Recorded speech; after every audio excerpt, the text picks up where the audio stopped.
നമസ്കാരം, ഇൻസൈഡിലേക്ക് സ്വാഗതം. പി ജയരാജന്റെ ആത്മകഥയിൽ CPM-നെതിരെയുള്ള പരാമർശങ്ങൾ എഴുതി ചേർത്തത് പ്രമുഖ CPM നേതാക്കളും.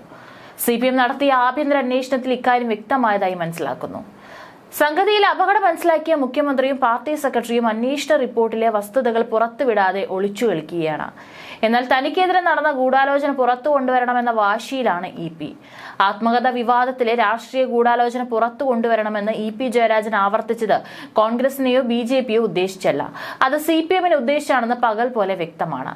DC ബുക്സ് സസ്പെൻഡ് ചെയ്ത പബ്ലിക്കേഷൻസ് വിഭാഗം മേധാവിയെ അറിയില്ലെന്നാണ് EP-യുടെ വിശദീകരണം. പോലീസ് റിപ്പോർട്ടിന്മേൽ കേസെടുത്ത് അന്വേഷണം വേണോ എന്നതിൽ DGP ഉടൻ തീരുമാനമെടുക്കും.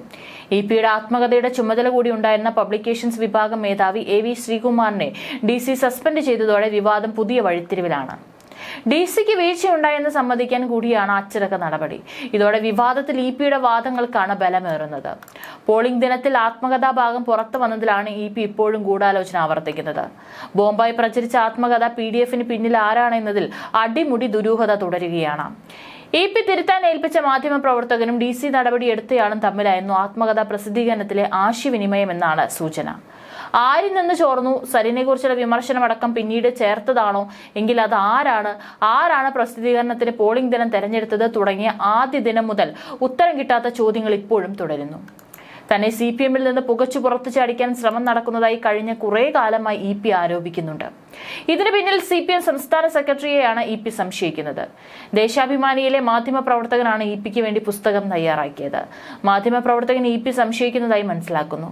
മാധ്യമപ്രവർത്തകൻ EP-യെ വഞ്ചിച്ചതായി റിപ്പോർട്ടുണ്ട്. കോട്ടയം SP-യുടെ റിപ്പോർട്ടിൽ ശുപാർശകളൊന്നുമില്ല. ഇനി കേസെടുത്ത് അന്വേഷിക്കണമെങ്കിൽ DGP തീരുമാനിക്കണം. കേസെടുക്കണമെങ്കിൽ ആർക്കെതിരെ എന്നതിനും വ്യക്തതയില്ല. നിയമോപദേശവും സർക്കാർ നിലപാടും അനുസരിച്ചാകും പോലീസിന്റെ തുടർ നീക്കം. ഗൂഢാലോചന കൂടുതൽ ശക്തമായി അന്വേഷിച്ചാൽ DC-യുമായി ഒരു ധാരണയും ഉണ്ടായിരുന്നില്ലെന്ന EP-യുടെ വാദം പൊളിയല്ലേ എന്ന സംശയമുണ്ട്. DC ആകട്ടെ ധാരണയുടെ കൂടുതൽ വിശദാംശങ്ങൾ പുറത്തുവിടുന്നുമില്ല. താൻ DC-യുമായി ഉണ്ടാക്കിയ കരാറിലുള്ള പുസ്തകമല്ല DC തയ്യാറാക്കിയതെന്ന് EP പറയുന്നു. AV ശ്രീകുമാറിനെ DC സസ്പെൻഡ് ചെയ്തതോടെ ഇക്കാര്യം വ്യക്തമായിരിക്കുകയാണ്. നടപടി EP-യെ ശക്തിമാനാക്കി. DC-യിൽ കള്ളക്കളി നടന്നതായി EP പറയുന്നത് വെറുതെയല്ല. ഇക്കാര്യം താൻ തെളിയിക്കുമെന്ന് EP പറഞ്ഞത് അങ്ങനെ സംഭവിച്ചാൽ സർക്കാരും CPM-ഉം ആടിയുലയും. 75 വയസ്സ് കഴിഞ്ഞ തന്നെ കേന്ദ്ര കമ്മിറ്റിയിൽ നിന്ന് ഒഴിവാക്കി മുഖ്യമന്ത്രിയുടെ മരുമകൻ മുഹമ്മദ് റിയാസിനെ കേന്ദ്ര കമ്മിറ്റിയിൽ ഇടം നൽകാനുള്ള തീരുമാനമാണ് EP-യെ പ്രകോപിപ്പിച്ചതെന്ന് പ്രചാരണമുണ്ടായിരുന്നു. ഇതിൽ പകുതി സത്യമാണ്. എന്നാൽ പിണറായിക്കെതിരെ നിലപാടെടുത്ത് പാർട്ടിയിൽ നിന്ന് പുറത്തു പോകാൻ EP തയ്യാറായിരുന്നില്ല. എന്നാൽ ചില CPM നേതാക്കൾ EP-ക്കെതിരെ അടിക്കാനുള്ള വാളായി ഇതിനെ ഉപയോഗിച്ചു. ആത്മകഥയിൽ പിണറായിയെ നിശ്ചിതമായി വിമർശിക്കുന്ന EP ജയരാജനെ പുറത്താക്കാനാണ് പിണറായിക്ക് ഉപദേശം ലഭിച്ചത്. അങ്ങനെ സംഭവിച്ചാൽ EP BJPയിൽ എത്തുമെന്ന് പ്രചാരണമുണ്ടായി. മരുമകൻ റിയാസിനെ ഉന്നത സ്ഥാനത്തേക്ക് കൈപിടിച്ചുയർത്താനുള്ള പിണറായിയുടെ ശ്രമങ്ങൾക്ക് തിരിച്ചടി തുടങ്ങിയിരിക്കുകയാണ് CPM-ൽ. EP-യുടെ തലയിൽ ചാരി വെടിപൊട്ടിക്കാനാണ് തൽപര കക്ഷികളായ നേതാക്കൾ ശ്രമിച്ചത്. ഇതാണ് EP-യുടെ ആരോപണം. ചുരുക്കത്തിൽ EP-യെ പുറത്താക്കുകയായിരുന്നു ലക്ഷ്യം. EP എന്ന ശല്യത്തെ പൂർണ്ണമായി ഒഴിവാക്കാനാണ് ശ്രമം നടന്നത്. പക്ഷെ ഭാഗ്യത്തിന് EP ഇക്കാര്യം മനസ്സിലാക്കി. EP-ക്ക് പിന്നിൽ BJP ആണെന്ന പ്രചാരണവും CPM സംസ്ഥാന കമ്മിറ്റി ഇറക്കി. ഇതും EP-യെ വേദനിപ്പിച്ചു. ആത്മകഥയിലെ ചില ഭാഗങ്ങൾ EP പറഞ്ഞുകൊടുത്ത് എഴുതിയതാണ്. അദ്ദേഹം ഒപ്പിട്ട് നൽകിയ കോപ്പി DC ബുക്സിന്റെ കയ്യിലില്ല. പകരമുള്ളത് മാധ്യമപ്രവർത്തകൻ നൽകിയ രേഖകൾ മാത്രമാണ്. EP-യുടെ ആത്മകഥ എഴുതിയത് ദേശാഭിമാനി ലേഖകനാണെന്നും സർക്കാരിനറിയാം. ഉപതെരഞ്ഞെടുപ്പ് ദിനത്തിൽ സർക്കാരിനെയും പാർട്ടിയെയും വെട്ടിലാക്കാൻ ശ്രമിച്ചതിന്റെ പേരിലായിരിക്കും EP-യെ പുറത്താക്കുകയെന്ന ഉദ്ദേശം. LDF കൺവീനർ സ്ഥാനത്ത് നിന്ന് മാറ്റിയതിലെ പ്രയാസം പാർട്ടി മനസ്സിലാക്കില്ലെന്നാണ് പുറത്തു വന്ന ആത്മകഥയുടെ ഭാഗങ്ങളിലെ വിമർശനം. രണ്ടാം പിണറായി സർക്കാർ ദുർബലമാണെന്നാണ് അടുത്ത വിമർശനം. പാലക്കാട്ട് ഇടത് സ്ഥാനാർത്ഥി P സരിൻ വയ്യാവേലിയാകുമെന്നും പരാമർശമുണ്ട്. പുറത്തു വന്ന ആത്മകഥയിലെ ഭാഗങ്ങൾ തന്റേതല്ലെന്നും നിയമ നടപടി സ്വീകരിക്കുമെന്നും EP വ്യക്തമാക്കി. എന്നാൽ പ്രസിദ്ധീകരണം മാറ്റിയെന്ന് അറിയിച്ച DC ബുക്സ് മാധ്യമങ്ങളിൽ വന്ന ഉള്ളടക്കം നിഷേധിച്ചില്ല. പോളിംഗ് ദിനം മുട്ടൻ പണിയായി മാറിയ കട്ടൻ ചായയും പരിപ്പുവടയും ആത്മകഥാ വിവാദം. രാത്രി തന്നെ DC ബുക്സ് അവരുടെ പേജിൽ EP-യുടെ ആത്മകഥ വരുന്ന കാര്യം പരസ്യപ്പെടുത്തിയിരുന്നു. കട്ടൻ ചായയും പരിപ്പോടെയും ഒരു കമ്മ്യൂണിസ്റ്റിന്റെ ജീവിതം എന്ന പുസ്തകത്തിന്റെ മുഖചിത്രം വരെ നൽകിയിരുന്നു. EP-യെ ടാഗ് ചെയ്തായിരുന്നു അറിയിപ്പ്. രാവിലെ പുസ്തകത്തിലെ വിശദാംശങ്ങൾ ബോംബായാണ് പുറത്തേക്ക് വന്നത്. സർക്കാരിനും പാർട്ടിക്കുമെതിരെ EP-യുടെ തുറന്നടിക്കൽ വൻ ചർച്ചയായി. ഇതിൽ നിന്ന് EP ഇക്കാര്യം മനസ്സിലാക്കിയിരുന്നതായി പാർട്ടി കരുതുന്നു.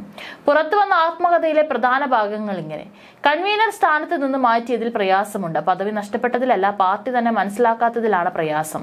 നിലപാട് കേന്ദ്ര കമ്മിറ്റി അറിയിച്ചു. ഒന്നാം പിണറായി സർക്കാരിനേക്കാൾ ദുർബലമാണ് രണ്ടാം പിണറായി സർക്കാർ എന്ന് അടുത്ത വിമർശനം.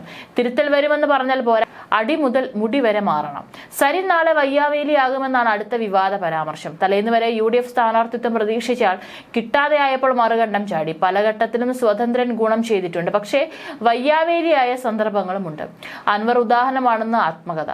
കഥാഭാഗം കത്തിപ്പടർന്നതിന് പിന്നാലെ മുഴുവൻ നിഷേധിച്ച് EP ജയരാജൻ രംഗത്തെത്തി. നിയമ നടപടി എടുക്കുമെന്ന് EP പ്രതികരിച്ചു. ആത്മകഥാകാരൻ തന്നെ പ്രസാധകരെ തള്ളിയതോടെ വിവാദം പുതിയ വഴിത്തിരിവിലേക്ക് കടന്നു. പിന്നാലെ DC ബുക്സിന്റെ വിശദീകരണം വന്നു. സാങ്കേതിക കാരണങ്ങളാൽ പ്രകാശനം മാറ്റിവെച്ചു. ഉള്ളടക്കം പുസ്തകം പ്രസിദ്ധപ്പെടുത്തുമ്പോൾ വ്യക്തമാകും. EP പൂർണ്ണമായും തള്ളുമ്പോഴും ടൈറ്റിലടക്കം DC ഉറച്ചു നിന്നതും EPയെ പ്രതിരോധത്തിലാക്കുന്നുണ്ട്. നേരത്തെ പൂർത്തിയായ പുസ്തകത്തിന്റെ ഉള്ളടക്കത്തിൽ സമകാലിക സംഭവങ്ങൾ കൂടി ചേർത്ത് പുതുക്കുകയായിരുന്നു. ഇതാണ് ഇപ്പോൾ വിവാദ വിഷയമായത്. പുതുക്കിയ ഭാഗങ്ങളിലാണ് സംശയം ഉടലെടുത്തത്.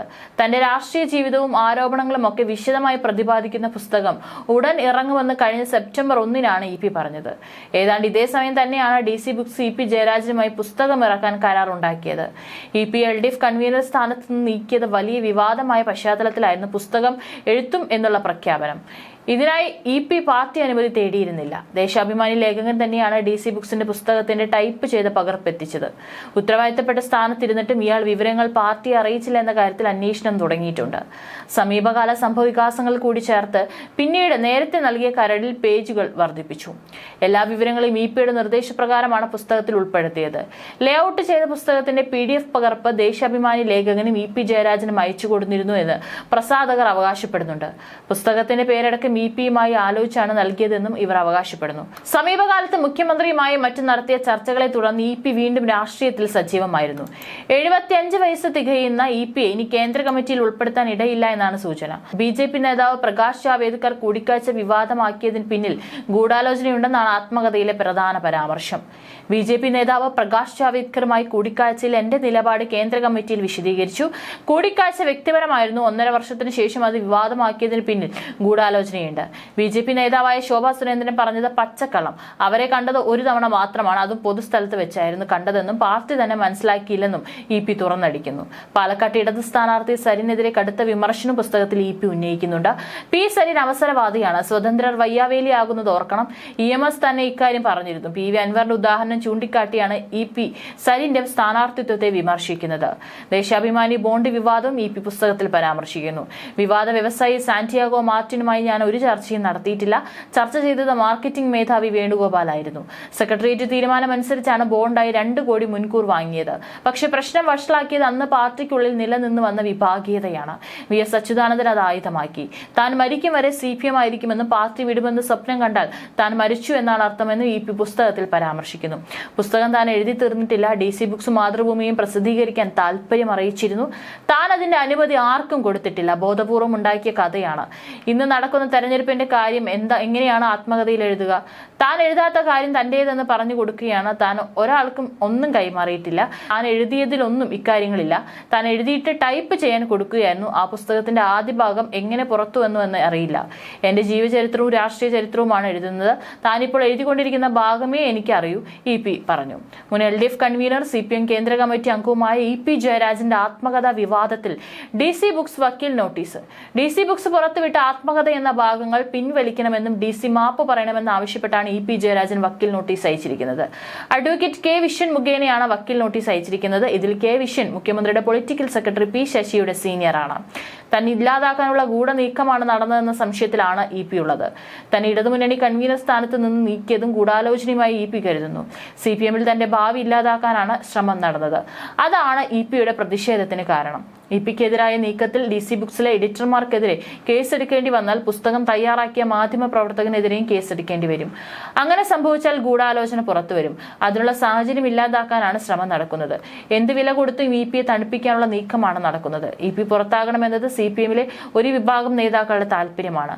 പാർട്ടി സെക്രട്ടറിയാകാൻ വരെ യോഗ്യതയുണ്ടായിരുന്ന EP ഇല്ലാതാക്കിയതിലൂടെ ചില നേതാക്കൾക്ക് പലതരം നേട്ടങ്ങളാണ് ലഭിച്ചത്. MV ഗോവിന്ദൻ പാർട്ടി സെക്രട്ടറി ആയതും TP രാമകൃഷ്ണൻ ഇടതുമുന്നണി കൺവീനർ ആയതും EP ഇല്ലാത്തതുകൊണ്ട് മാത്രമാണ്.